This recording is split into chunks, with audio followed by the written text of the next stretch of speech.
Hello all, welcome back. तो आगे बढ़ेंगे अपने इस चैप्टर में एरर एनालिसिस। तो अगला है मेथड ऑफ एवरेजिंग।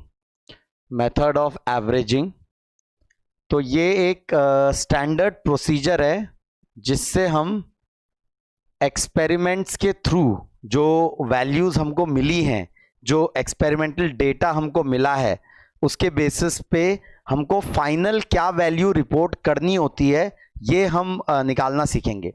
मतलब क्या इस बात का, जैसे फॉर एग्जांपल कोई भी एक्सपेरिमेंट आप करते हैं तो ऐसा नहीं उसको एक ही बार करके खत्म कर देते हैं, नहीं, उसको बार बार रिपीट करते हैं अलग अलग पैरामीटर्स के साथ। पैरामीटर्स चेंज कर करके आप रिपीट करते हैं एक्सपेरिमेंट को, और बार बार जो वैल्यू हमें कैलकुलेट करनी होती है वो कैलकुलेट करते हैं, और फाइनल क्या आंसर रिपोर्ट करना है वो हम जरा सीखेंगे इस तरीके में, which is called method of averaging. तो इसके लिए एक एग्जांपल ले रहा हूं मैं। एक एक्सपेरिमेंट है, the experiment is of measurement of G by simple pendulum, with the help of simple pendulum, तो ये एक बहुत सिंपल सा एक्सपेरिमेंट है। एक्सपेरिमेंट जो है वो सिंपल पेंडुलम पर बेस्ड है। अब अगर सिंपल पेंडुलम का फॉर्मूला याद हो आपको, सिंपल पेंडुलम का फॉर्मूला था time period is equal to 2π√L/G। तो यहाँ T stands for time period, L stands for length, G stands for acceleration due to gravity. Now आपके पास कोई सिंपल पेंडुलम होगा, सिंपल पेंडुलम की आप लेंथ मेजर करेंगे, एक्चुअली इस पॉइंट से इसके सेंटर की दूरी मेजर करेंगे, that will be taken as L। जो सेंटर ऑफ मास की दूरी होगी बॉब की, that will be taken as L hinge point से। और ये मेजर करके फिर आप इसको ऑसिलेट करवाएंगे और ऑसिलेशंस का टाइम पीरियड मेजर करेंगे। तो अगर आप टाइम पीरियड मेजर कर लें और L को मेजर कर लें तो फिर आप G कैलकुलेट कर सकते हैं। इस तरीके से आप G कैलकुलेट कर सकते हैं आराम से। तो G कैलकुलेट करने के लिए फॉर्मूला थोड़ा सा बदलना पड़ेगा। ये हो जाएगा G is equal to 4π² into L upon T square. G is equal to 4π² into L upon T square. So this will be the value of G। आप L मेजर कर लीजिए, T मेजर कर लीजिए, और वहां से G आप पता कर सकते हैं, एक्सेलरेशन ड्यू टू ग्रेविटी। लेकिन ऐसा नहीं कि एक ही बार मेजर करके हम फिर बैठ जाते हैं, नहीं, हम बार बार मेजरमेंट करते हैं अलग अलग L के लिए। मतलब एक बार L ले लिया आपने 20 सेंटीमीटर, फिर ले लिया 30 सेंटीमीटर, फिर ले लिया 40 सेंटीमीटर। 30 जब 20 सेंटीमीटर लिया है तब ऑसिलेशंस का टाइम पीरियड काउंट मेजर करेंगे, और जब 30 सेंटीमीटर लिया तब टाइम पीरियड मेजर करेंगे। तो हर बार कुछ मेजरमेंट कर करके रिजल्ट्स आएंगे। तो G की वैल्यू थोड़ा थोड़ा हर बार अलग अलग आएगी, क्योंकि जब आप मेजरमेंट कर रहे हैं तो लेंथ की मेजरमेंट में भी रैंडम एरर्स हो सकते हैं, और टाइम पीरियड की मेजरमेंट में भी एरर्स हो सकते हैं, ह्यूमन एरर्स हो सकते हैं। मतलब जैसे लीस्ट काउंट एरर तो है ही, रैंडम एरर, उसके अलावा ह्यूमन एरर्स भी हो सकते हैं कि आपने टाइम पीरियड अगर सही से मेजर नहीं किया तो there can be errors in experiment. तो उन एरर्स के इफेक्ट को मिनिमाइज करने की कोशिश करनी है हमको, और इसके लिए हम सिंगल एक एक्सपेरिमेंट के बेसिस पे डिसाइड नहीं करेंगे G की वैल्यू। हम बहुत सारे एक्सपेरिमेंट्स करेंगे अलग अलग L की वैल्यूज के लिए, और वहां से हम G की वैल्यू निकालेंगे अलग अलग बार।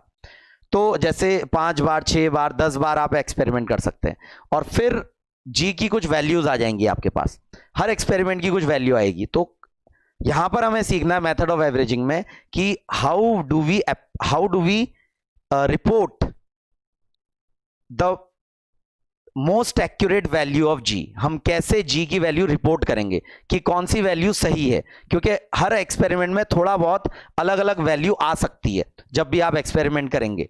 तो तरीका क्या है वो समझेंगे with the help of this example. तो ये एग्जाम्पल देखेंगे, तो यहां पर ये डेटा दिया हुआ है हमको, ये G की वैल्यूज दी हुई है अलग अलग। मतलब 10 बार एक्सपेरिमेंट किया गया अलग अलग L की वैल्यूज लेके, और हमको G की अलग अलग वैल्यूज मिली, 9.81, 9.80, 9.82, 9.79, 9.78, इस तरीके से अलग अलग वैल्यूज हमको मिली। तो सवाल है हम कौन सी वैल्यू रिपोर्ट करेंगे इनमें से। तो उसके लिए हम तरीका अपनाते हैं कि हम क्या करते हैं, इन सारी वैल्यूज का एवरेज ले लेते हैं। मतलब ये जो पहली वैल्यू आई है प्लस दूसरी वैल्यू प्लस तीसरी वैल्यू प्लस चौथी वैल्यू, ऐसे करके 10 की 10 वैल्यूज को ऐड करके divided by number of measurements, मतलब डिवाइडेड बाय 10 कर देंगे। तो यहां से जो रिजल्ट निकल के आ रहा है, जैसे इस केस में ये जो रिजल्ट निकल के आ रहे हैं, तो वो आ रहा है निकल के 9.80। तो 9.80 हमारी जी एवरेज हो जाएगी।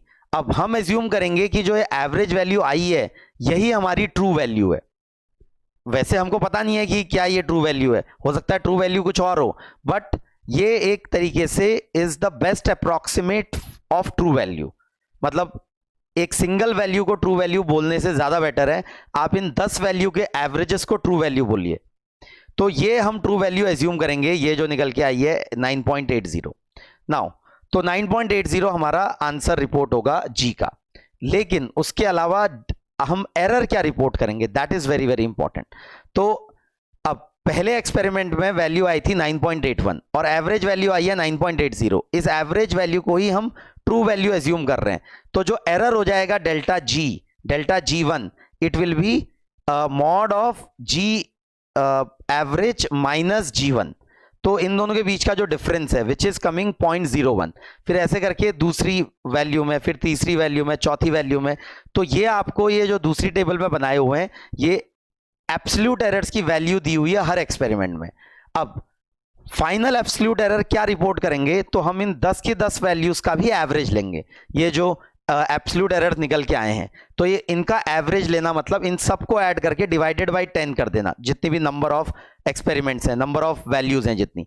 तो वो अगर कर रहे हैं तो आंसर निकल के आ रहा है 0.04। तो ये देखेंगे अगर 0.04 ये निकल के आ रहा है तो 0.04 हमारा एरर है। तो जो फाइनल वैल्यू हम रिपोर्ट करेंगे वो रिपोर्ट करेंगे 9.80 प्लस माइनस 0.014। तो ये हमारी फाइनल एक तरीके से वैल्यू रिपोर्ट होगी हम जो हम करेंगे फाइनल रिपोर्ट। मतलब इसमें ये हमारी वैल्यू आ गई और ये उसमें एरर आ गया। ये एरर किस वजह से आए हैं, रैंडम एरर्स हैं, लीस्ट काउंट एरर, ये और मेजरमेंट जो टाइम पीरियड मेजरमेंट में उसमें ह्यूमन एरर्स हो सकते हैं।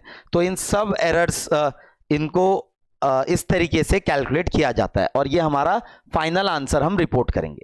ठीक है, तो this is the method to report final answer. फिर परसेंटेज में भी आप कर सकते हैं, जैसे उसने किया है कि परसेंटेज कैलकुलेट कर लें तो 0.014 अपॉन 9.8 इंटू 100। तो ये अगर देखेंगे तो ये परसेंटेज अगर करीब करीब देखेंगे तो ये निकल के आ रहा है 0.14%।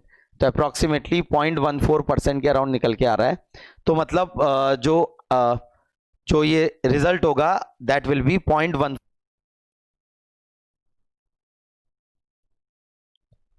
तो फाइनल आंसर जो रिपोर्ट करेंगे वो रिपोर्ट करेंगे 9.80 प्लस माइनस 0.14 या फिर 9.80 प्लस माइनस 0.14%। तो इस तरीके से ये रिपोर्टिंग किया जाता है। ये तरीका होता है इस तरीके के सवाल करने का। तो कभी कभी ऐसे सवाल आ सकते हैं, जैसे कोई भी क्वेश्चन पूछ सकता है। वो क्वेश्चन इस तरीके से पूछ सकता है कि कोई एक्सपेरिमेंट किया, उसमें ये रिजल्ट्स निकल के आए, तो फाइनल आंसर क्या रिपोर्ट करेंगे। जैसे ये रिजल्ट्स निकल के आए, फॉर एग्जांपल वैल्यूज निकल के आई उस एक्सपेरिमेंट से 3.84, 3.85, 3.80, 3.86। अब ये 4 वैल्यूज निकल के आई, तो सवाल है फाइनल आंसर क्या रिपोर्ट करेंगे। तो कुछ नहीं करना है आपको, पहले इनका एवरेज निकालना है, इनका एवरेज निकालना है, इनका एवरेज निकालना है। इस तरीके से एवरेज निकालना है। ये जो रिजल्ट निकल के आएगा वो हमारा वो एज्यूम करेंगे वो ट्रू वैल्यू है। फिर उसके बाद हर किसी के साथ इसका एरर निकालना होगा हमको। जैसे अगर ये करें तो 6 और 5 11 और 4 15, 5 कैरी 1,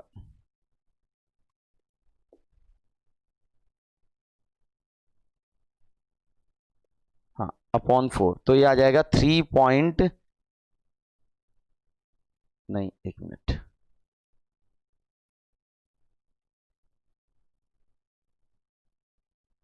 15, हाँ। तो ये आ जाएगा 3.8, 3.8, 3.8, 3.8 3.815 आ जाएगा 3.83, फिर आएगा 30 आ जाएगा 75। तो ये, लेकिन हम रिपोर्ट कर सकते हैं केवल डेसिमल के 2 प्लेस बाद तक, तो यहां तक राउंड ऑफ करना होगा। कभी कभी अगर ऐसा आ जाता है तो ये राउंड ऑफ करना होगा यहां तक, तो इसके बाद का डिजिट देखेंगे तो हमारा फाइनल जो रिपोर्ट करेंगे वो करेंगे 3.84, तो ये हमारी वैल्यू हो जाएगी। अब आंसर ये रिपोर्ट करेंगे, लेकिन फिर इसके बाद सवाल ये भी आ सकता है कि इसका एरर क्या दिखाएंगे। तो एरर क्या दिखाएंगे, उसके लिए हर किसी के साथ एब्सोल्यूट एरर निकालेंगे। इसके साथ एब्सोल्यूट एरर 0, इसके साथ 0.01, इसके साथ 0.04 और इसके साथ 0.02। तो इन सबका एवरेज लेंगे तो 37, तो 0.07 डिवाइडेड बाई 4, तो ये आ जाएगा 0.01, फिर 3075। तो ये हमारा एक तरीके से आंसर रिपोर्ट होगा। ठीक है, तो कभी ऐसा सवाल आए तो उसको इस तरीके से करना है। हाँ, इसी में आगे बढ़ेंगे तो अगली जो चीज है यहां पर वो है एरर इक्वेशन, क्योंकि एरर इक्वेशन की मदद से एरर्स कैलकुलेट करना। तो ये एरर इक्वेशन निकालना वैसे मैंने पहले भी सिखाया आपको कि अगर कोई टर्म है इस तरीके से, जैसे y is equal to k into x की power n, for example where k is a constant and n is also a constant, तो इसकी जो एरर इक्वेशन हो जाती है dy upon y is equal to n into D x upon x. ये, या फिर दूसरा y is equal to for example आपका z is equal to k into x to the power n into Y to the power m है, तो इसकी जो error equation निकल के आ जाती है वो है dz upon z is equal to n dx upon x plus m dy upon y। तो this is the error equation. Power उठ के नीचे आती है, ये k नजर नहीं आता है फाइनल एरर इक्वेशन में। तो ये एरर इक्वेशन लिखना सिखाया है मैंने पहले भी। सिंपल सा डेरिवेशन है, ये कैसे करते हैं एक बार फिर से मैं बता दे रहा हूं। जैसे जनरल कोई यही टर्म ले लें, तो इसको क्या करिए, ln ले लीजिए दोनों तरफ, तो ln z will be equal to ln k plus ln, क्योंकि ln a into B into C को ln a plus ln b into ln c लिख सकते हैं, एंड ln b की पावर n को आप लिख सकते हैं n ln x plus m ln y। तो ये इस तरीके से इक्वेशन हो जाएगी।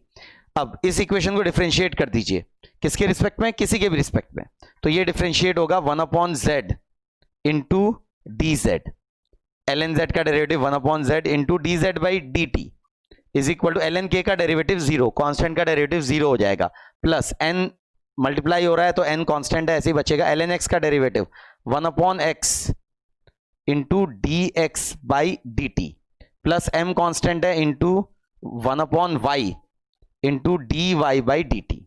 यहां से डी टी हर जगह से कैंसिल हो जाएगा, तो इक्वेशन बन जाएगी d z upon z is equal to n d x upon x plus m d y upon y. तो ये एक तरीके से हमारी एरर इक्वेशन हो जाएगी। तो ये एरर इक्वेशन लिखना आना चाहिए।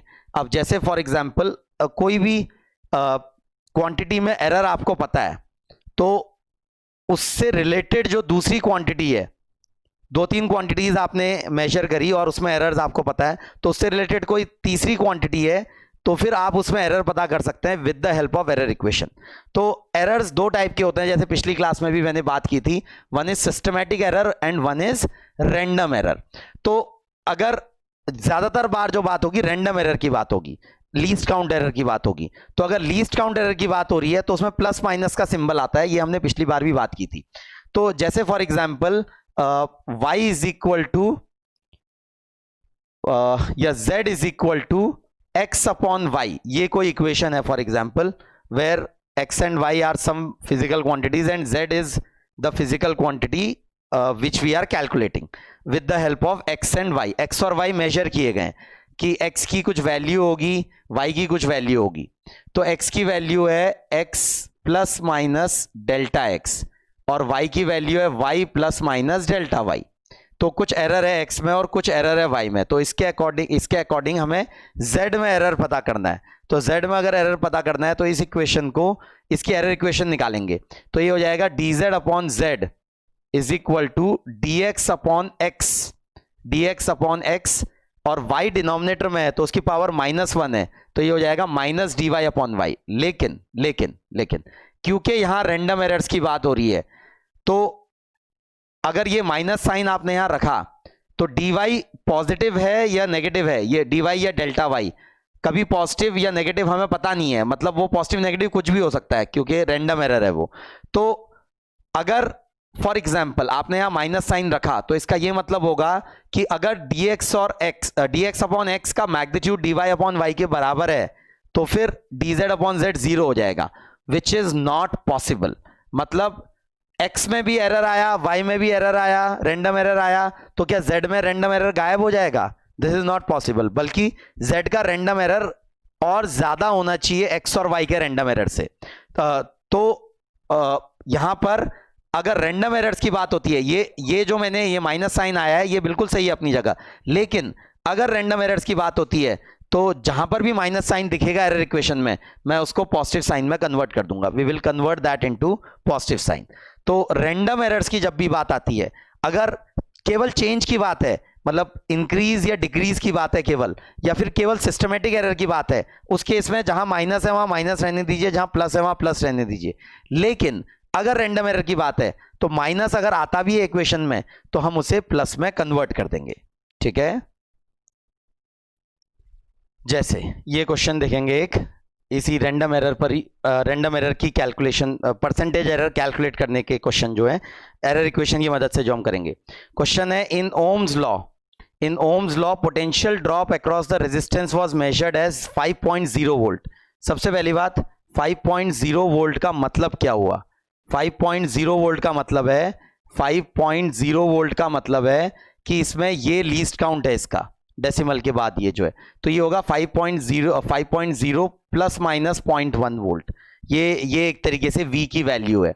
और दूसरा अगर देखेंगे तो करंट की वैल्यू दे रखी है 2.00 एम्पियर, तो करंट की वैल्यू 2.00 एम्पियर देने का मतलब है उसका लीस्ट काउंट 0.01 एम्पियर है, तो प्लस माइनस 0.01।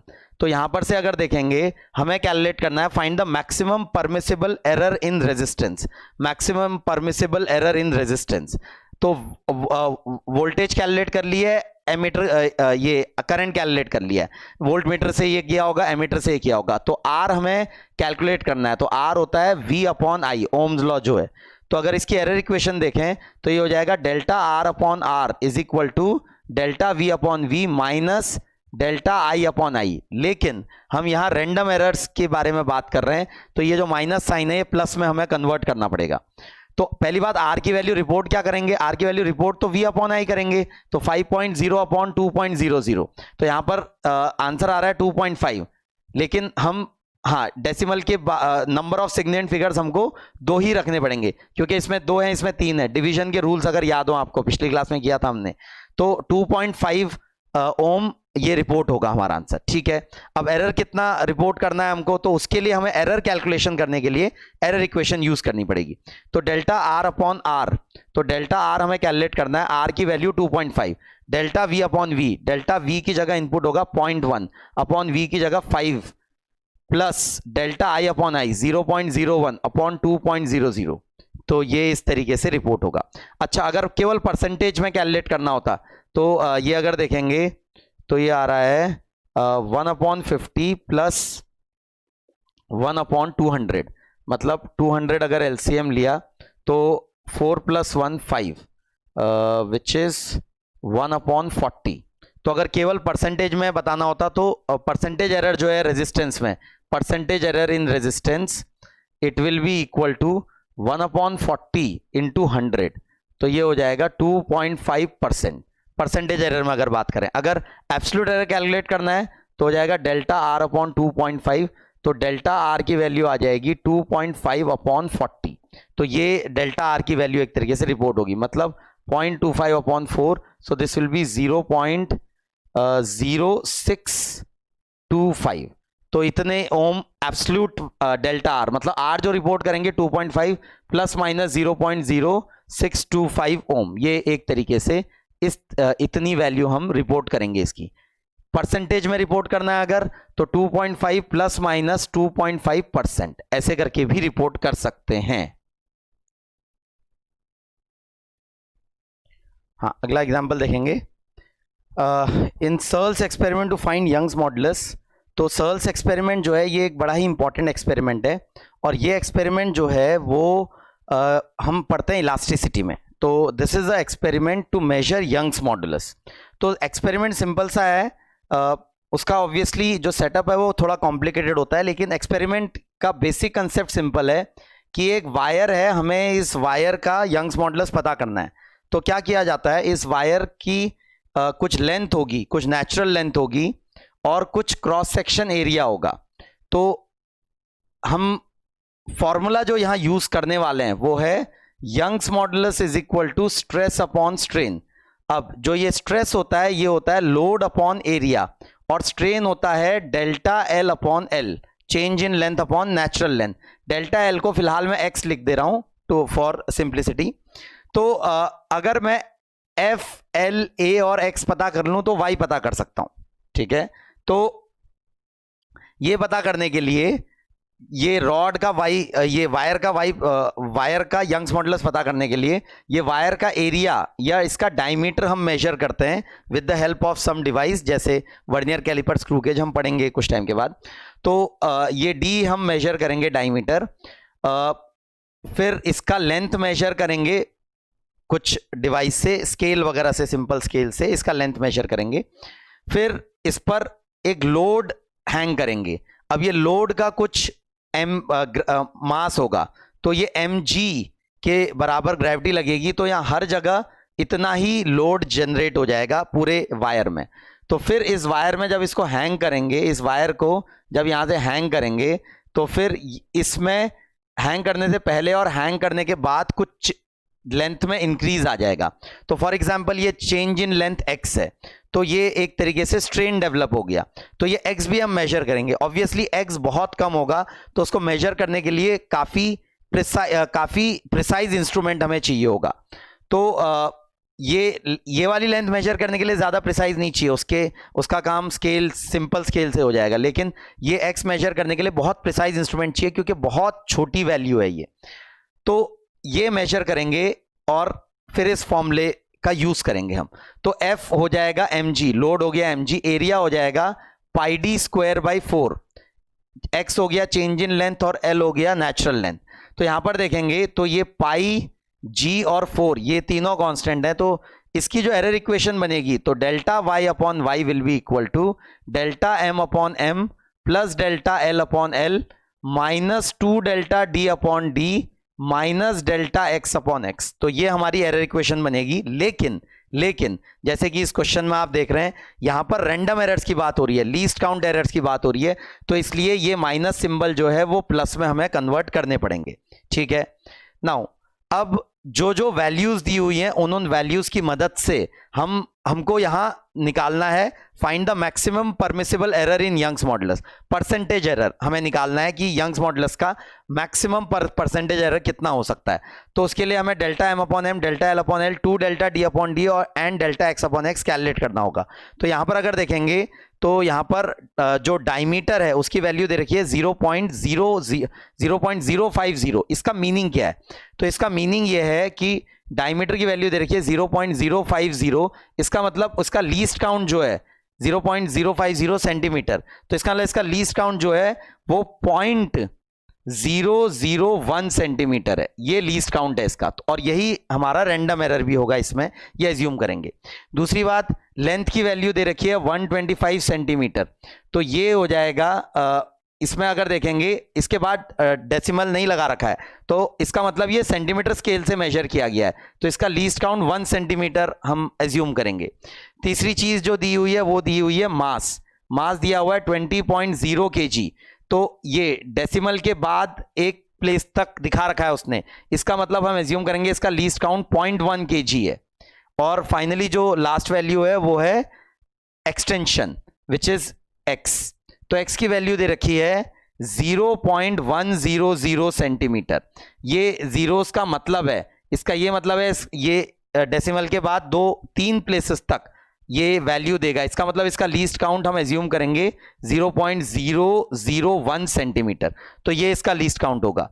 तो अगर ये कैलकुलेट करना है तो delta y upon y will be equal to delta M upon m जो हो जाएगा it will be 0.1 upon 20 plus delta L upon l जो हो जाएगा, डेल्टा एल की जगह हम 1 ले लेंगे क्योंकि ये इसका लीस्ट काउंट होगा, upon 125 plus 2 delta D upon D, 2 into delta D हो जाएगा 0.001 upon 0.05 plus delta x upon x it will B 0.001 upon x की वैल्यू हो जाएगी 0.1।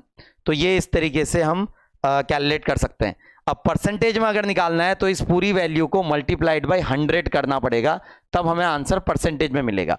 तो एक एक करके सबका निकालेंगे। तो ये पहले वाला जो है ये आएगा 0.5, तो ये है 0.5%, तो 0.5% का एरर आ रहा है, किसकी वजह से? ये पहला वाला था मास की वजह से 0.5% का एरर आ रहा है, मास मेजरमेंट की वजह से। फिर दूसरा वाला है लेंथ मेजरमेंट, इसकी वजह से आएगा 100/125 मतलब 4/5, 4/5 हो जाएगा 0.8, तो 0.8% का एरर आ रहा है बिकॉज ऑफ लेंथ मेजरमेंट। अब ये डायमीटर की मेजरमेंट की वजह से आएगा, ये अगर देखेंगे 100 तो ये हो जाएगा 0.1 अपॉन ये आ जाएगा 0.001 अपॉन 0.05 इंटू 100, तो ये आएगा 100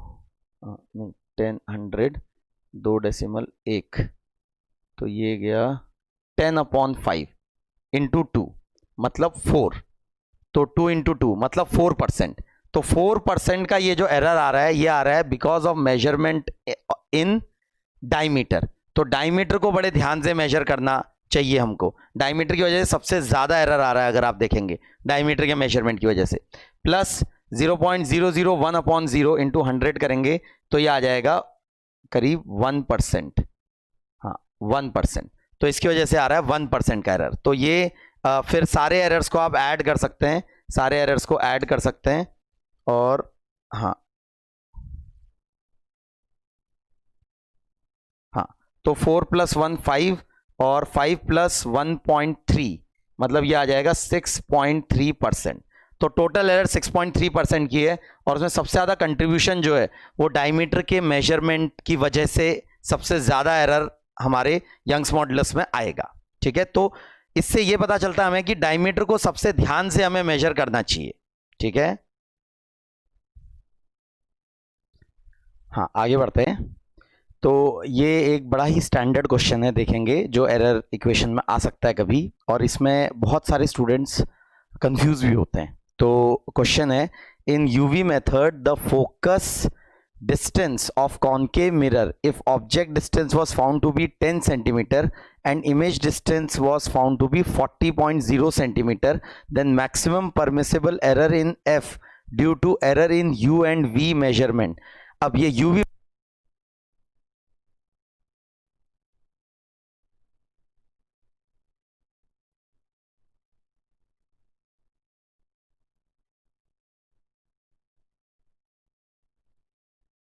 होते हैं अलग अलग, मिरर एक स्टैंड पे फिट किया जाता है, दूसरे पे ऑब्जेक्ट और फिर स्क्रीन को हम मूव करते हैं और स्क्रीन पे इमेज बनती है इसकी रियल ऑब्जेक्ट की रियल इमेज। तो रियल ऑब्जेक्ट की रियल इमेज और स्क्रीन को मूव कराएंगे और जब शार्प इमेज बनेगी तो हमें वहां पर पता चल जाएगा कि ये अच्छी इमेज बनी है, ब्लर्ड नहीं होनी चाहिए। तो फिर हम डिस्टेंसेस मेजर करेंगे यू वी, और UV को मेजर करके हम F पता लगा सकते हैं by using mirror formula which is 1/V plus 1/U is equal to 1/F। ये हमारा मिरर फॉर्मूला है। अब आप U मेजर करेंगे, आप V मेजर करेंगे और F कैलकुलेट करेंगे with the help of UV method. तो UV method is simply mirror equation का यूज करके V और U हम पता कर रहे हैं, एक्सपेरिमेंटली पता कर रहे हैं, और F हम कैलकुलेट कर रहे हैं। अब जैसे इस क्वेश्चन में दिया हुआ है कि ऑब्जेक्ट डिस्टेंस है 10 सेंटीमीटर, इमेज डिस्टेंस है 40 सेंटीमीटर, तो हमें बताना है maximum permissible error in F. अब क्या है, इसकी एरर इक्वेशन निकालने के दो तरीके हैं, और दोनों तरीकों से करना हमको आना चाहिए, और कौन सा तरीका ज़्यादा सही है या कौन सा कम सही है वो भी पता होना चाहिए, इसलिए इसमें कंफ्यूजन होता है इस सवाल में। तो इस इक्वेशन का अगर एरर इक्वेशन निकालना चाहूँ मैं, तो एक तरीका तो ये है कि डिफरेंशिएट कर दीजिए। तो -1/f² into d f is -1/v² into d v -1/u² into d u. तो ये इक्वेशन बन जाएगी हमारी। ये डिफरेंशिएट किया मैंने पूरी इक्वेशन को, तो यहाँ से माइनस साइन कट जाएगा, तो इक्वेशन बन जाएगी df/f² is equal to dv/v² plus du/u²। Now एक एरर इक्वेशन ये है, फिर df को सिंपली डेल्टा एफ, इसको डेल्टा वी और इसको डेल्टा यू लिख सकते हैं। एक एरर इक्वेशन निकालने का तरीका ये है। अब दूसरी तरीके से एरर इक्वेशन निकालें अगर, तो वो तरीका है इस इक्वेशन को ऐसे लिखना, f is equal to u into v upon u plus v, ऐसे भी लिखा जा सकता है ये एलसीएम लेके। और फिर उसके बाद अगर हम कैलकुलेशन करें तो तब क्या एरर इक्वेशन आएगी, तब एरर इक्वेशन अगर मैं निकालूं तो ये हो जाएगा df/f will be equal to du/u plus dv/v minus du plus v/u plus v। मतलब एक तरीका ये भी है इसको लिखने का, और क्योंकि यहाँ रैंडम एरर्स की बात हो रही है तो ये प्लस सिंबल में कन्वर्ट हो जाएगा, तो फिर ये d को मैं डेल्टा से रिप्लेस कर सकता हूँ। तो ये एक तरीके से ये इक्वेशन बन जाएगी। तो delta f/f will be equal to delta u/u plus delta v/v plus delta u plus v/u plus v। तो ये अब ये दोनों तरीके अपनी अपनी जगह सही हैं, लेकिन जो रिजल्ट आता है वो ज्यादा परसेंटेज एरर इस वाले केस में निकल के आती है। तो ज्यादा जिसमें निकल के आ रही है वो रिजल्ट हम सही मानेंगे, क्योंकि एक तरीके से जब नेगेटिव सिंबल हम हटा रहे हैं, नेगेटिव साइन हटा रहे हैं, क्योंकि जो परमिसिबल एरर है वो मैक्सिमम से मैक्सिमम जितनी होनी चाहिए वो हमको रिपोर्ट करना चाहिए। तो दोनों तरीकों से आप निकाल सकते हैं, लेकिन जो मैक्सिमम परमिसिबल एरर होगा वो इस तरीके से आएगा। जैसे इसी क्वेश्चन में अगर देखें तो उसने डिस्टेंस दे रखा है ऑब्जेक्ट का 10.0, मतलब u की वैल्यू दे रखी है 10.0। तो एक तरीके से ये 0.0 देने का ये मतलब है कि ये जो भी डिवाइस से मेजर हो रहा है उसमें 0.1 का रैंडम एरर है, 0.1 सेंटीमीटर का। v का वैल्यू दे रखा है 40.0, इसका मतलब इसमें भी 0.1 सेंटीमीटर का रैंडम एरर है।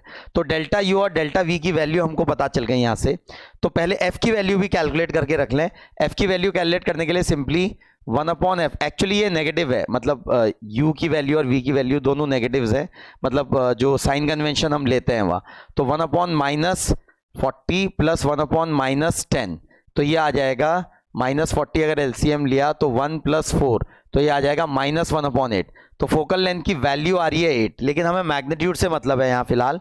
तो यहाँ पर अगर देखेंगे तो इस इक्वेशन का यूज करूँ अगर मैं, तो यहाँ पर से निकालूँ तो डेल्टा एफ, जरा निकालें डेल्टा f/f, तो ये हो जाएगा f into delta v/v² plus delta u/u²। मैं परसेंटेज एरर निकालना चाहता हूं, तो इस फॉर्मूले से अगर मैं निकालूं तो डेल्टा f/f विल बी, ये हो जाएगा 8, मतलब केवल मैग्नीट्यूड इंसर्ट करना है आपको 8। डेल्टा v की जगह आ जाएगा 0.1 डिवाइडेड बाई ये आ जाएगा 1600 प्लस डेल्टा u की जगह फिर से 0.1 और डिवाइडेड बाई 100। तो परसेंटेज में निकालना है तो मल्टीप्लाइड बाई 100 करना पड़ेगा। तो जब ये करेंगे तो ये देखेंगे आप ध्यान से कैलकुलेशन करेंगे अगर, तो 8 इंटू यह आ जाएगा 0.1/16, तो यह आ गया 0.8/16 प्लस 0.8, तो ये आ जाएगा 0.05। तो 0.05 प्लस 0.8, तो ये हो जाएगा 0.85। तो यहां से जो परसेंटेज एरर निकल के आ रही है इस तरीके से, वो आ रही है 0.85। नाउ इस तरीके से निकाल के देखें अगर, ये जो हमने दूसरा तरीका देखा हमने कि f को सीधे uv/u प्लस v लिखें और फिर उससे जो एरर इक्वेशन निकल के आ रही है उससे अगर हम ये मैक्सिमम परमिसिबल एरर कैलकुलेट करने की कोशिश करें, तो यहां पर अगर देखें तो delta f/f will be equal to delta u/u, ये हो जाएगा 0.1/10 प्लस 0.1/40 प्लस ये इसकी जगह आप लिख सकते हैं delta u plus delta v upon you plus v, इस तरीके से लिखा जा सकता है। तो ये आ जाएगा 0.1 plus 0.1 which will be 0.2 divided by u plus v which will be 50। तो ये इस तरीके से आ जाएगा। परसेंटेज एरर निकालने के लिए इसको मल्टीप्लाइड बाई 100 कर देंगे। तो ये अगर देखेंगे तो ये आएगा 1% प्लस 0.25% प्लस 0.4%, तो ये आ जा रहा है 1.65%। तो मतलब इस तरीके से अगर कैलकुलेट करूं ये वाले तरीके से तो आ रहा है 1.65% और ये वाले तरीके से आ रहा है 0.85%। तो यूजुअली बुक्स में कहीं कहीं पर आपको ये वाला तरीका, ज़्यादातर जगह ये वाला तरीका दिखाई देगा और कहीं कहीं ये भी दिखाई दे सकता है। Obviously this is also, both are correct, मतलब दोनों सही हैं, ऐसा कोई दिक्कत नहीं है दोनों तरीकों में। लेकिन जहां से आपको ज़्यादा एरर मिल रही है वो रिपोर्ट करना ज़्यादा सेफ रहता है एक तरीके से। तो इन दोनों में से ज़्यादा एरर इस वाले केस में आ रही है, तो ये वाला फॉर्मूला यूज करना ज़्यादा बेटर है कंपेयर टू ये वाले के। ठीक है, तो इसलिए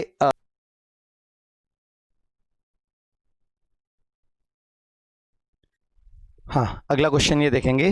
तो ये भी यूवी मेथड का ही क्वेश्चन है, लेकिन ये थोड़ा सा ज़्यादा अच्छा सवाल है, थोड़ा बेटर सवाल है। ज़रा समझेंगे इस क्वेश्चन को। तो इसमें बोल रहा है in UV method for finding the focal length of a concave mirror, the mirror is fixed at position A marked 20.0 centimetre on an optical bench and an object needle is placed at a position B marked 45.0 centimeter on the optical bench.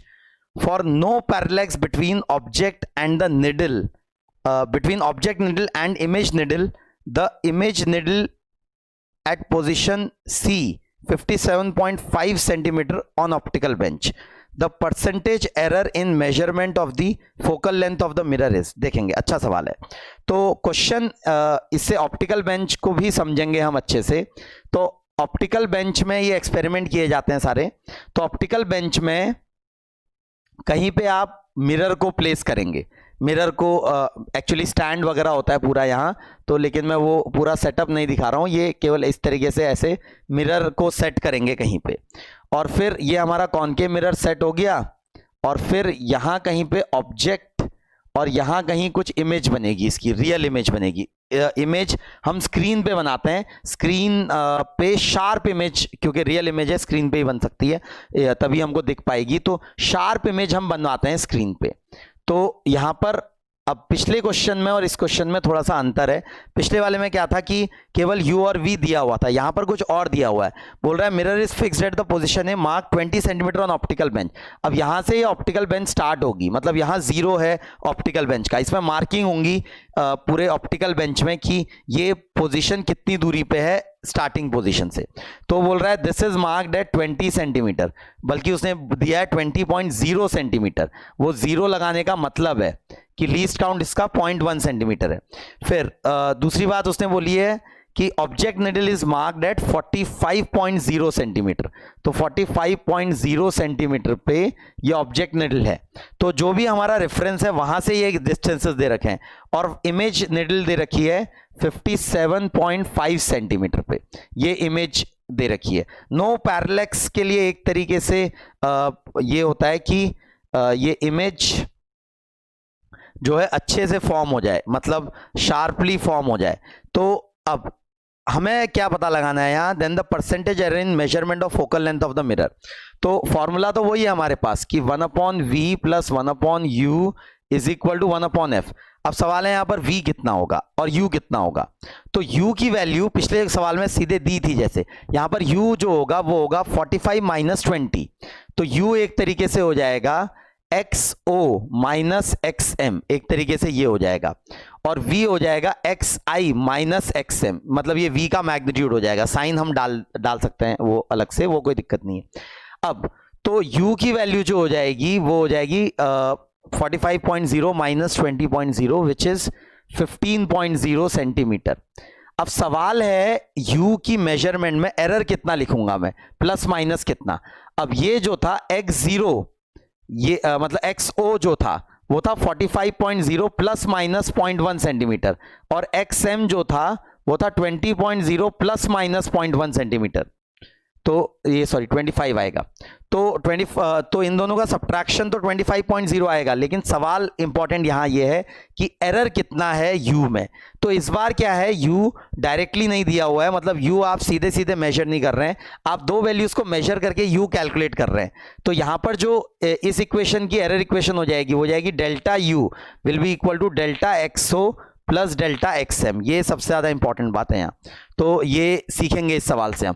तो ये जो delta u की जो value आ जाएगी वो आ जाएगी 0.2 centimetre, मतलब error in u will be 0.2 centimetre. ये बात ध्यान से समझेंगे। सिमिलरली v को देखेंगे तो v की जो वैल्यू हो जाएगी वो हो जाएगी 57.5 minus 20 which will B 37.5 centimetre, ये v की वैल्यू हो जाएगी। लेकिन जो एरर होगा v में, it will not be 0.1, it will be 0.2 centimetre. ये सबसे ज्यादा इंपॉर्टेंट बात है यहाँ पर, ये जो एरर है। तो ये पिछले सवाल से अंतर है इस बारे में।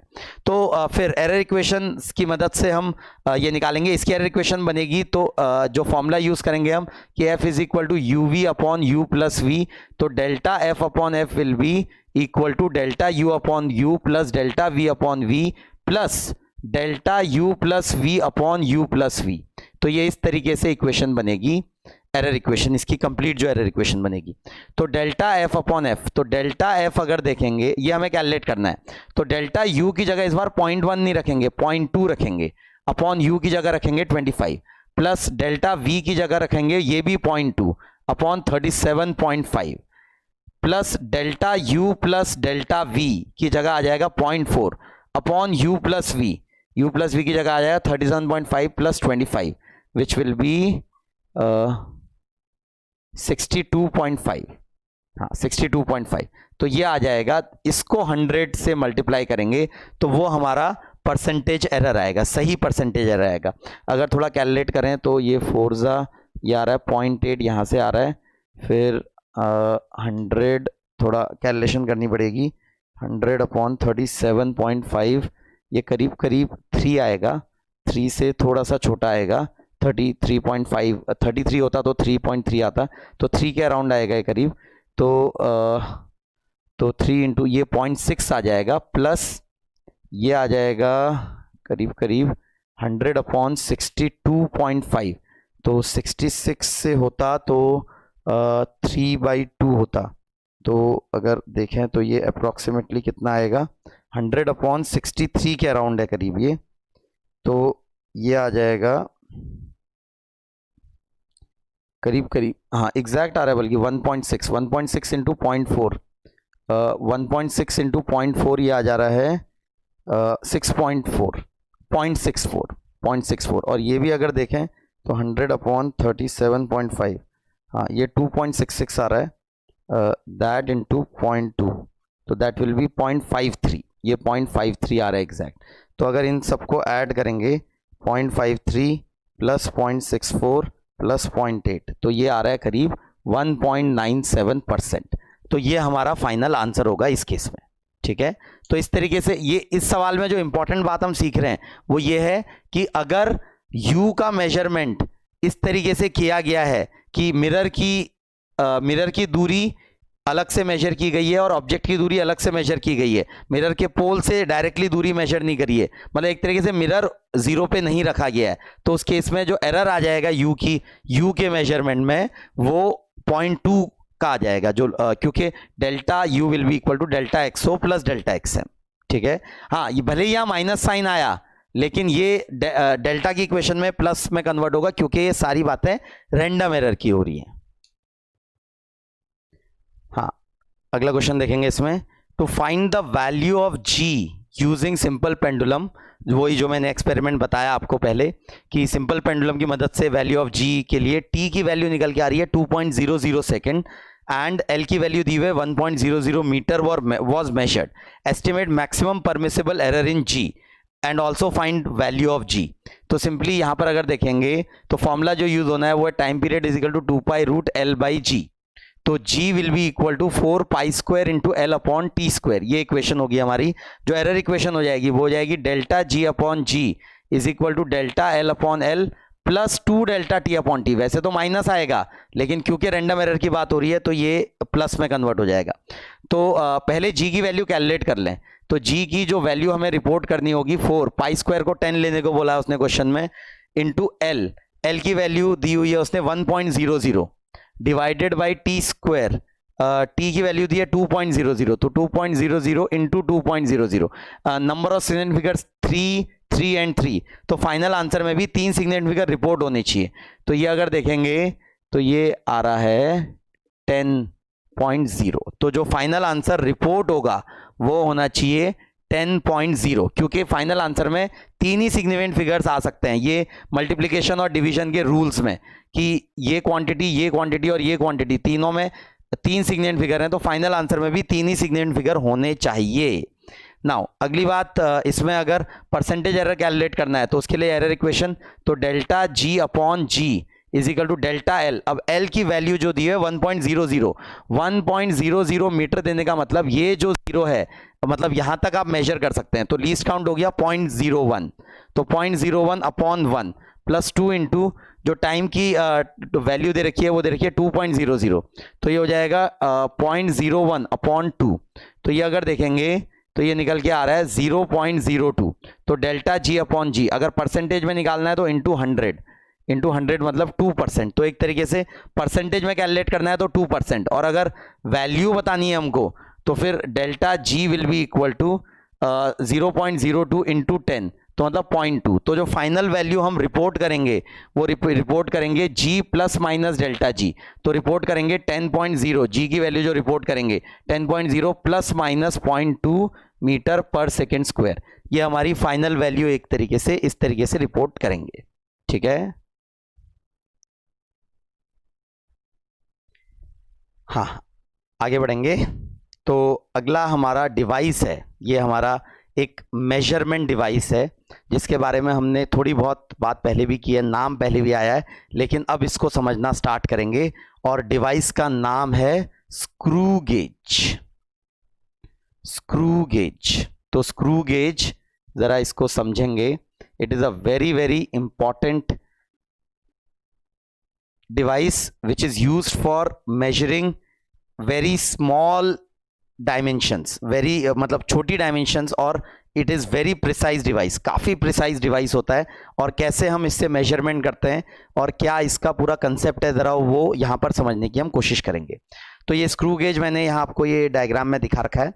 तो स्क्रू गेज अगर देखेंगे आप तो इसमें अलग अलग पार्ट हैं स्क्रू गेज के, जैसे यहाँ पर दिखा रखा है, दिस इज कॉल्ड एनविल।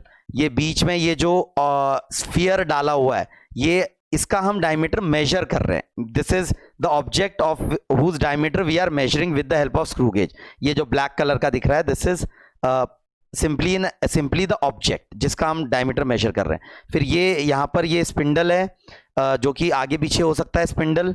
यहाँ पर ये नट है, और ये स्लीव है, ये थिम्बल है। थिम्बल आप ऐसे पकड़ के घुमा सकते हैं एक तरीके से, और ये पीछे रैचेट बोलते हैं इसको, और ये हमारा फ्रेम है।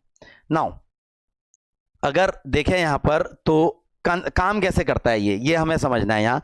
तो इसमें दो टाइप की, अगर आप देखेंगे तो दो टाइप की स्केल्स हैं। एक को बोला जाता है मेन स्केल, ये मेन स्केल बोली जाती है, और इसको बोला जाता है सर्कुलर स्केल। ये जो गोल इस पे है सर्कुलर स्केल। तो ये ऐसे जब थिम्बल को पकड़ के घुमाएंगे हम, एक्चुअली इसके अंदर एक स्क्रू होता है, जब ये इसको घुमाते हैं हम तो वो स्क्रू रोटेट होता है, और स्क्रू जो है वो स्पिंडल से कनेक्टेड होता है, तो फिर स्पिंडल मूव करता है। अब स्क्रू में क्या होता है, हेलिक्स होते हैं। अगर आपने कभी स्क्रू देखा हो तो उसमें हेलिक्स बने होते हैं, तो इस तरीके से हेलिक्स बने होते हैं स्क्रू में, तो वो मूव करते हैं हेलिक्स में। जो स्क्रू है वो, अब दो हेलिक्स के बीच का कुछ गैप होगा मिनिमम। एक कंप्लीट रोटेशन में स्क्रू जब एक बार कंप्लीट रोटेट करता है तो उसमें एक पिच मूव करता है वो। In one complete rotation, screw moves by one pitch. Pitch is the distance between two consecutive helix. ये pitch का कंसेप्ट हमने वहां भी पढ़ा है मैग्नेटिज्म के चैप्टर में, अगर याद हो आपको। वहां जो हेलिकल मोशन होता है उसमें पिच के बारे में बात की है हमने। तो यहाँ पर इसी तरीके का एक स्क्रू यहाँ अंदर होता है, तो जब आप इसको घुमाएंगे तो वो स्क्रू घूमेगा, और स्क्रू डायरेक्टली ये स्पिंडल स्क्रू से कनेक्टेड होता है, तो एक तरीके से स्पिंडल आगे या पीछे होगा। ठीक है, नाउ मेजरमेंट कैसे की जाती है, इसमें क्या कंसेप्ट है। तो यहाँ पर दो स्केल्स की हम बात कर रहे हैं, एक है मेन स्केल और एक है सर्कुलर स्केल। तो दो स्केल्स हैं हमारी, one is called main scale and one is called circular scale. तो पूरी कहानी इनकी है, इन दो स्केल्स की। तो मेन स्केल यूजुअली 1 मिलीमीटर की होती है, और यूजुअली जो मेन स्केल होती है, मेन स्केल का जो मिनिमम डिवीजन होता है जिसको हम MSD बोलेंगे, मेन स्केल डिवीजन, तो MSD के बराबर ही पिच होती है। यूजुअली MSD और पिच सेम होते हैं जब तक क्वेश्चन में अलग से मेंशन ना हो। ये इंपॉर्टेंट बात है, नोट करेंगे कि main scale division and pitch are equal unless otherwise mentioned in the question, वो वरना सवाल में अलग से मेंशन करेगा। फिलहाल हमारे लिए MSD और पिच बराबर होती हैं, main scale division and pitch are exactly same. अब जैसे यहां पर मेन स्केल डिवीजन अगर आप ध्यान से देखेंगे तो it is not 1 millimetre, it is 0.5 millimetre. ध्यान से देखिए बेटा जरा, इट इज 0.5 मिलीमीटर। अगर आप देखेंगे तो यहां पर जो मेन स्केल डिवीजन की वैल्यू है इट इज 0.5 मिलीमीटर। अगर मैं बड़ा करके भी दिखाऊं आपको, और ये डायग्राम, तो यहां देखेंगे तो ये ये 0 से लेकर जैसे 5 तक अगर आप जाएंगे, नहीं बल्कि हाँ 0 से 5 सेंटीमीटर तक गए, नहीं 10 मिलीमीटर 25, तो देखेंगे तो दो, मतलब एक तरीके से यहाँ मेन स्केल पे दो तरीके की डिविजन्स बनी हुई हैं। आप देखेंगे अगर तो मेन स्केल पे एक ऊपर है एक नीचे है, फिर एक ऊपर है फिर एक नीचे है। तो एक्चुअली ये गैप जो होता है वो यूजुअली 0.1 mm का होता है, तो लेकिन यहाँ पर 0.1 mm से भी कम डिवीजन है एक तरीके से, सॉरी 1 mm से भी, हाँ। तो 0.5 का ये लीस्ट काउंट है एक तरीके से यहाँ पे। तो यहाँ पर जो लीस्ट काउंट है इट इज ऑफ 0.5। तो least count MSD main scale division जो है वो 0.5 है। लीस्ट काउंट निकालेंगे हम, लीस्ट काउंट अलग होगा, मेन स्केल डिवीजन 0.5 की है यहाँ। अब दूसरी बात, number of divisions on circular scale, ये कितने हैं।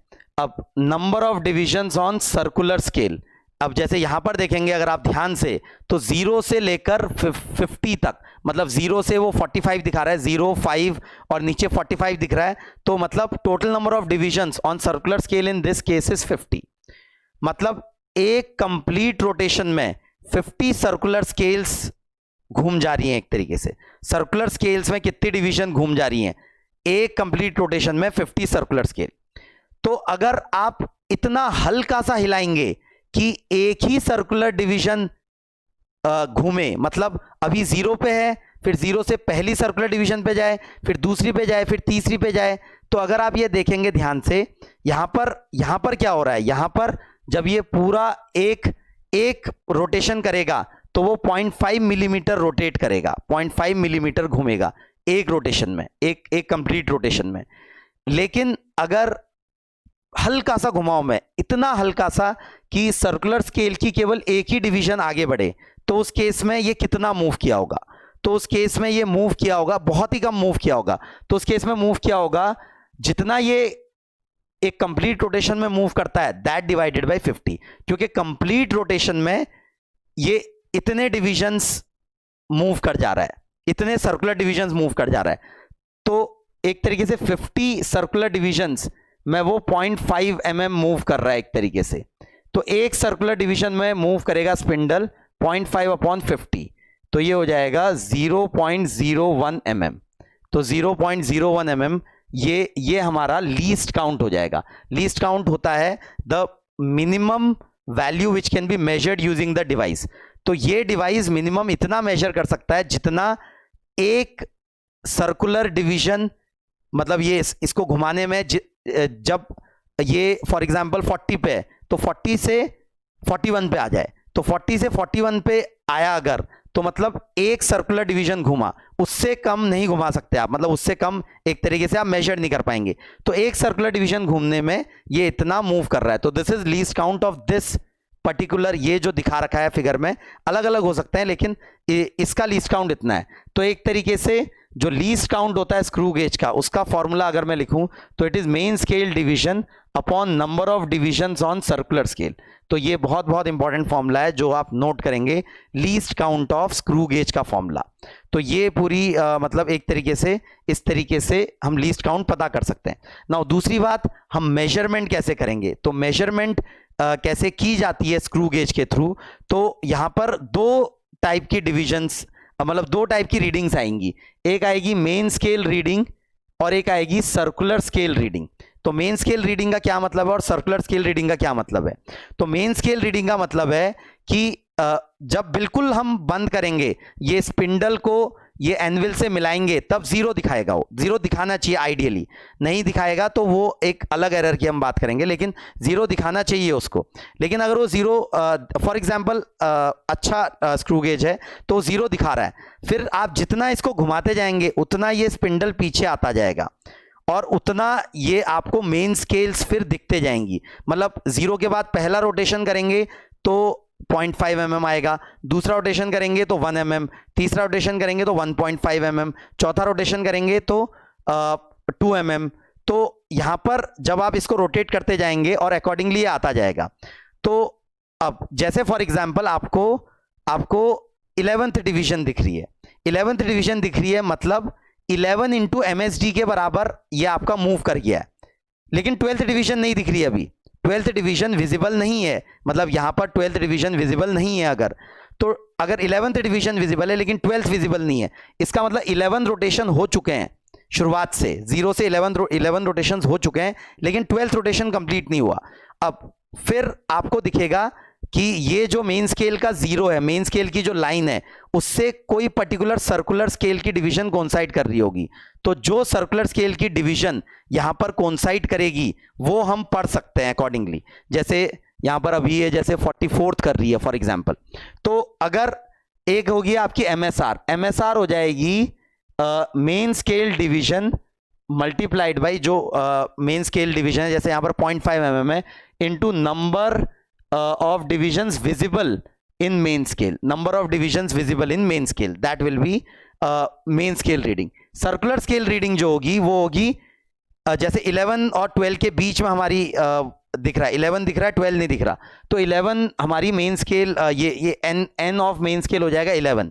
अब सर्कुलर स्केल रीडिंग जो होगी वो होगी कौन सी डिवीजन सर्कुलर स्केल की कोइंसाइड कर रही है, तो वो हो जाएगी सर्कुलर स्केल रीडिंग जो हो जाएगी, it will be equal to least count multiplied by जो डिवीजन दिख रही है सर्कुलर स्केल की कोइंसाइड होते हुए। क्यों? क्योंकि ये है एक सर्कुलर स्केल डिवीजन के मूव होने में इतना आगे बढ़ता है। तो अगर 44th कर रही है फॉर एग्जांपल, तो वो मतलब 11th division, 11 main scale division के बाद 44th डिवीजन आपको दिख रही है सर्कुलर स्केल की कोइंसाइड होते हुए, लेकिन 12th मेन स्केल डिवीजन दिखी नहीं, तो ये 44 है और एक सर्कुलर स्केल डिवीजन के मोशन में ये लीस्ट काउंट के बराबर मूव करता है। तो अब मूव कर गया होगा 11 मेन स्केल के बाद, वो एक्स्ट्रा मूव कर गया होगा 44 इंटू 0.01 इंटू 44।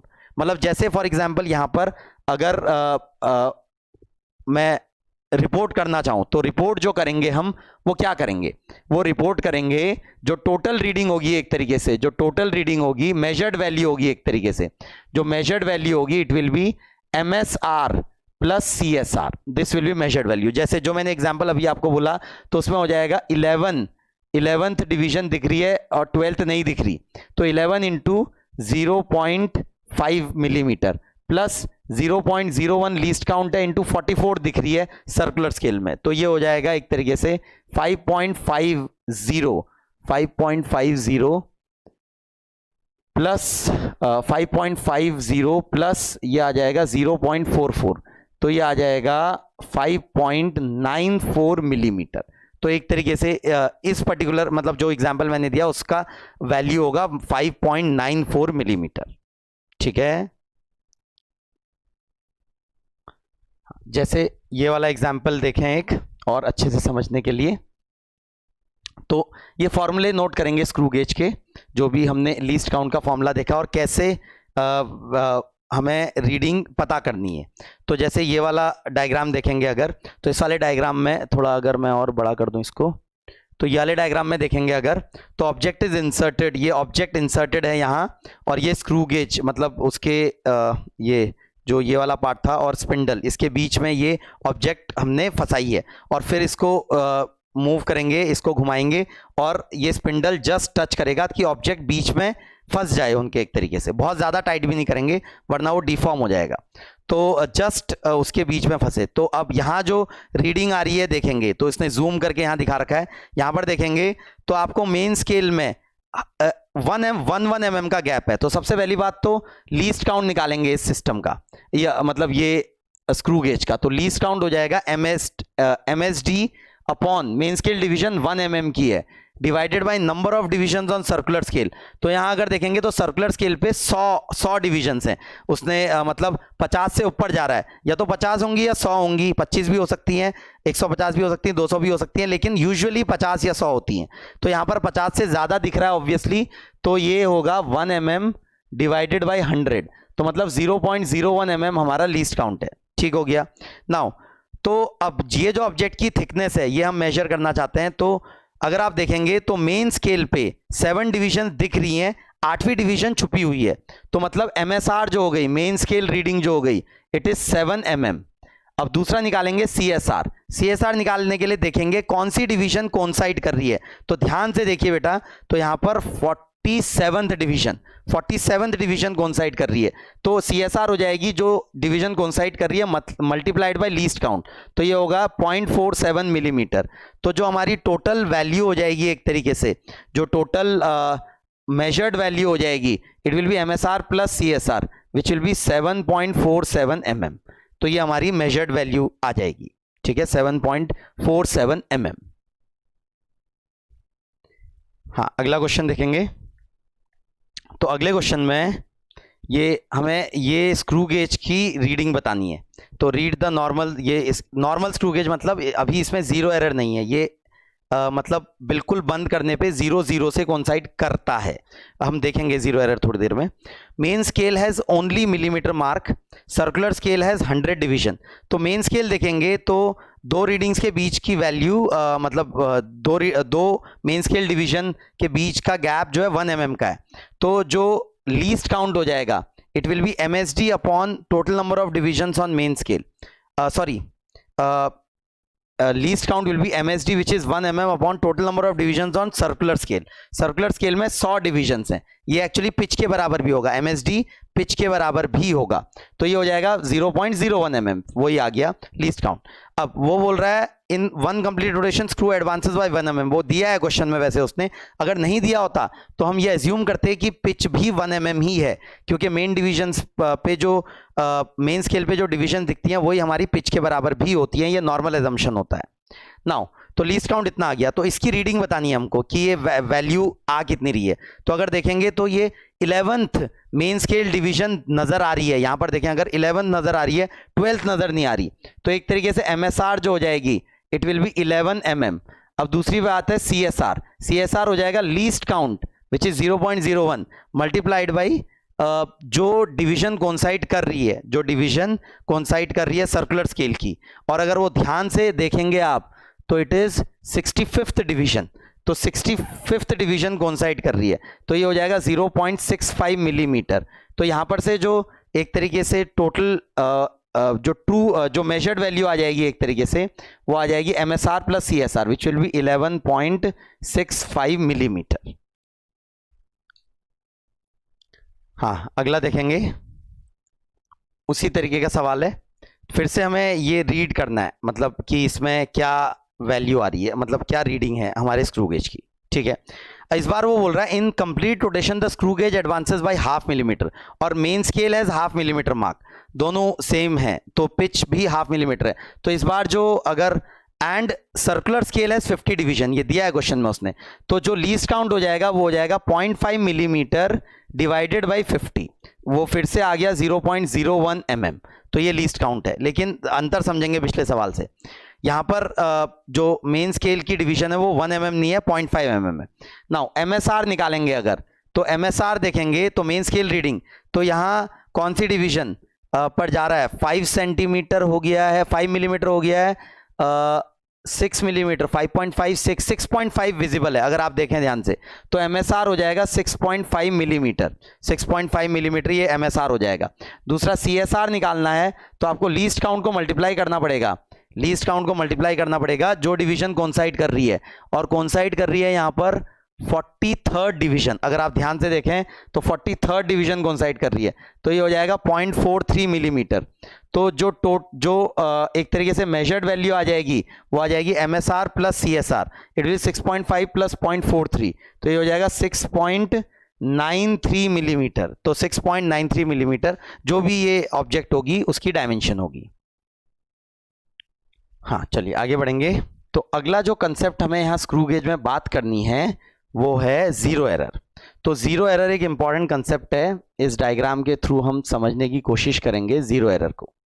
तो आइडियली होना ये चाहिए कि जब कोई ऑब्जेक्ट नहीं रखी है वो वहाँ बीच में स्पिंडल में कोई ऑब्जेक्ट अगर नहीं रखी है तो स्पिंडल जब जो एंड वाला पार्ट है उसको जब मीट कर रहा है तब जीरो रीडिंग दिखानी चाहिए हमारे डिवाइस ने।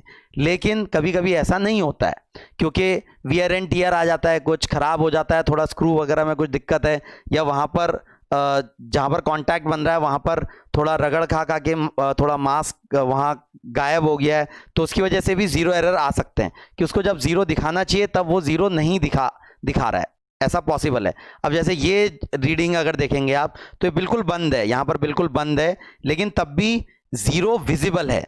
जीरो मतलब जो हमारा ये जो स्क्रू है, जो सर्कुलर स्केल है, वो जीरो से थोड़ा सा राइट में है, जीरो से एग्जैक्टली जीरो जस्ट ढक जाना चाहिए था।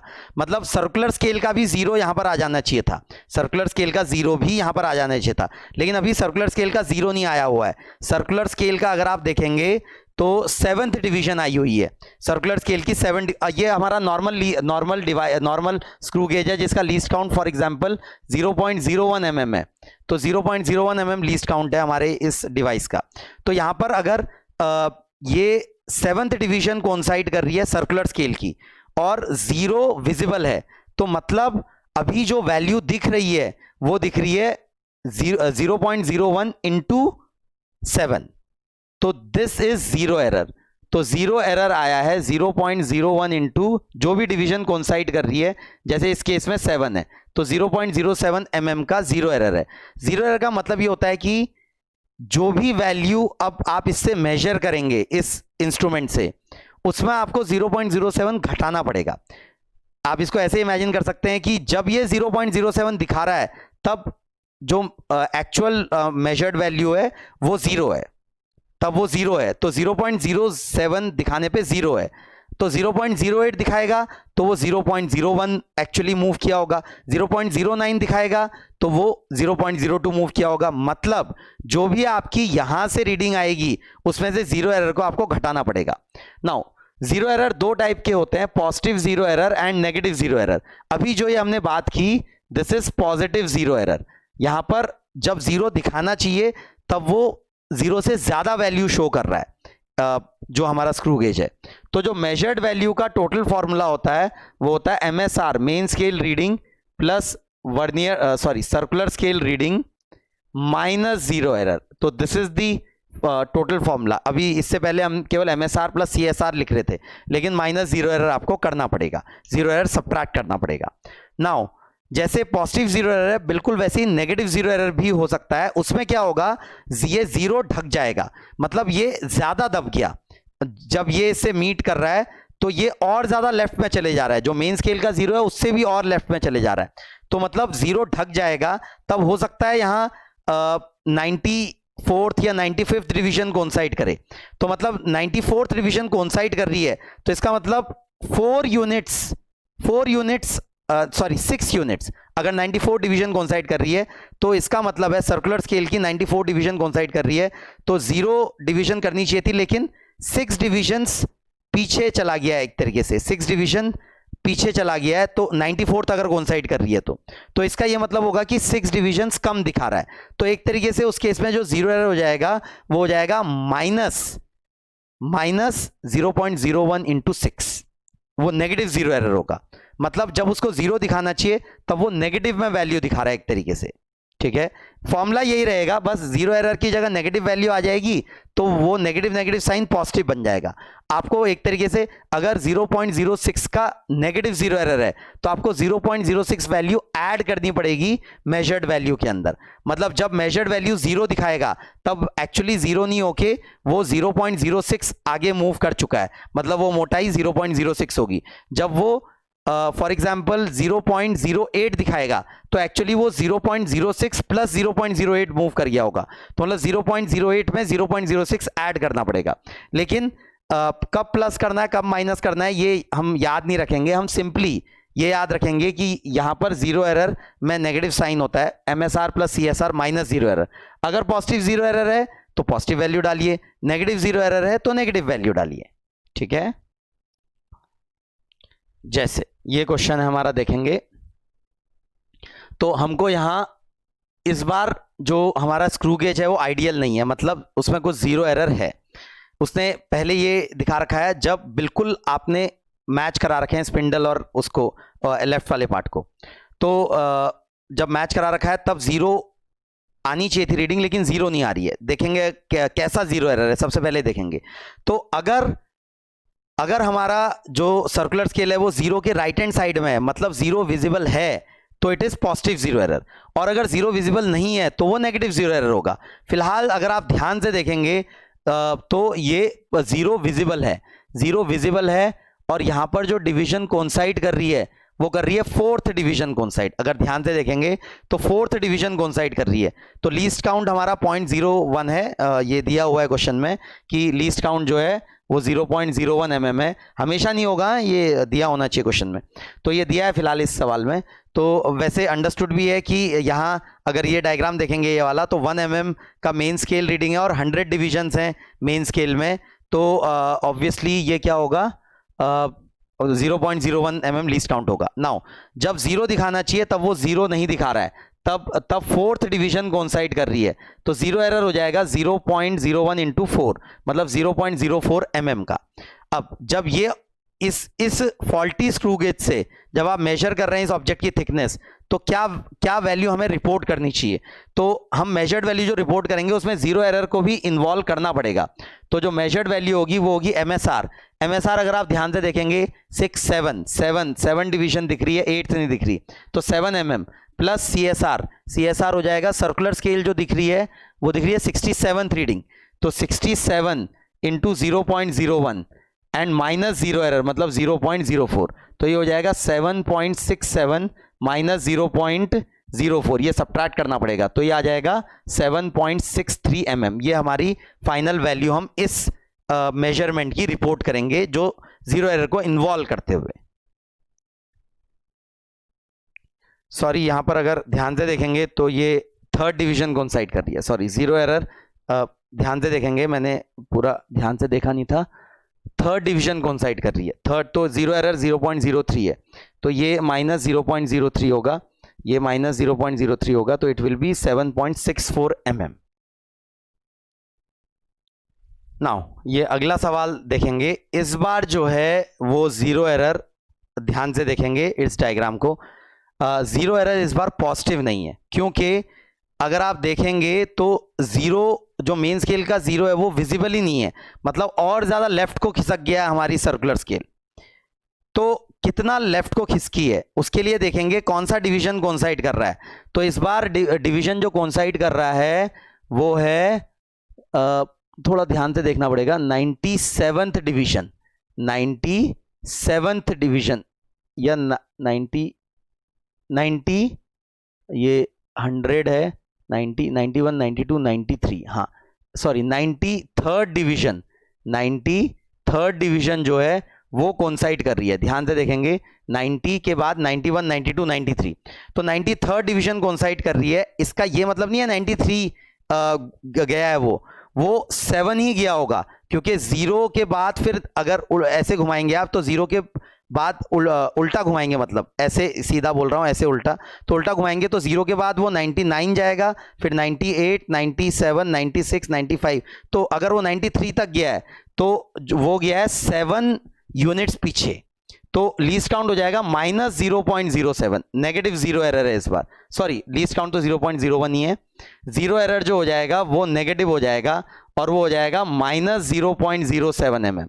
अब दूसरी बात MSR, और ये क्या आ रही है, MSR और CSR देखेंगे तो MSR की वैल्यू है 7 mm आ रही है MSR की वैल्यू। सर्कुलर स्केल देखेंगे अगर तो 95th कोइंसाइड कर रही है, तो ये हो जाएगा +0.95, माइनस जीरो एरर हो जाएगा 0.07, तो ये हो जाएगा 7 माइनस ऑफ -0.07, तो ये हो जाएगा 7.95 प्लस 0.07, तो ये हो जाएगा 8.02 mm। तो ये जो रिपोर्ट होगा एक तरीके से मेजर्ड वैल्यू इस केस में वो हम रिपोर्ट करेंगे 8.02 mm। ठीक है, तो इस तरीके से ये हमको जीरो एरर्स देखने आने चाहिए, जीरो एरर्स समझ में आना चाहिए, जीरो एरर कब है कब नहीं है, साथ में हमको मेन स्केल रीडिंग और vernier scale circular scale reading लेनी आनी चाहिए और जीरो एरर देखना आना चाहिए। बस इससे ज़्यादा डिफिकल्ट सवाल इसमें पूछता नहीं है। ठीक है, थैंक यू।